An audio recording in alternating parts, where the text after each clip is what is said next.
संथाली भाषा, ओल चिकी लिपी आणि संस्कृतीचे संरक्षक श्री चरण हेम्ब्रम, पद्मश्री 2026.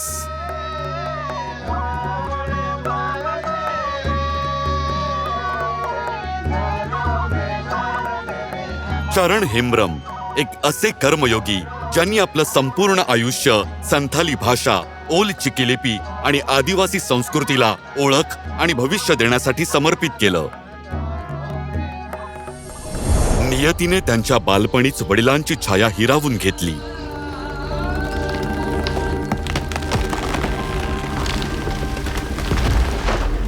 पण आईच्या छत्रछायेने त्यांचं बालपण कधीच कोमेजू दिलं नाही.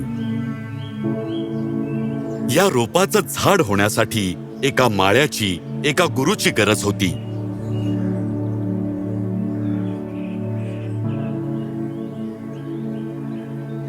ओल चिकी लिपीचे हे शिक्षण संपूर्ण संथाली समाजाचा आवाज बनणार होते.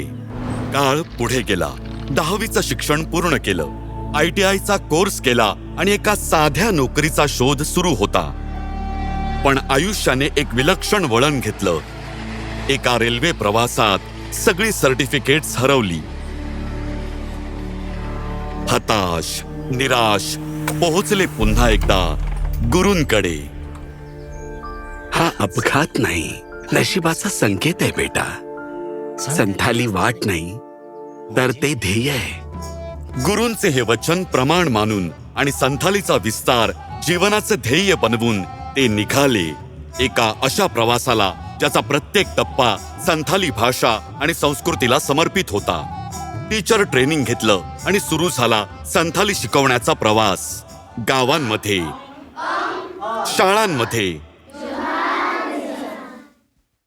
आसऱ्यांमध्ये आणि कधी कधी झाडांखाली. अडचणी होत्या पण ते थांबले नाहीत. एकामागून एक शेकडो आसरा केंद्र स्थापन झाली. हजारो मुलांना मिळालं संथाली शिक्षण आणि संथालींना मिळालं एक नवीन जीवन.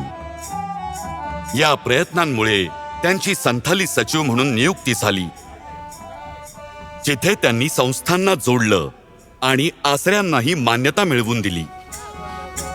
शब्द पुस्तकांमध्ये सामावले. संथाली अभ्यासक्रमही तयार झाला आणि रोजगारासाठी पात्रता देखील. त्यांच्या अथक प्रयत्नांनी संथालीला स्वतःची सरगम दिली. त्यांनी रचलेली गाणी आणि नाटके संपूर्ण समाजासाठी आयुष्यभराच्या वचनबद्धतेचे प्रतीक बनली. जेव्हा आपण आपली भाषा जिवंत ठेवतो तेव्हा भाषा आपलं अस्तित्व जिवंत ठेवते.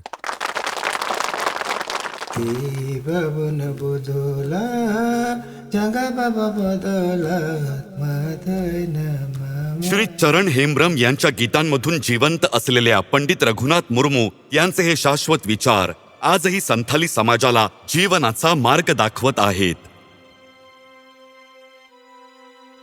श्री चरण हेम्ब्रम, पद्मश्री 2026. कोटी कोटी नमस्कार.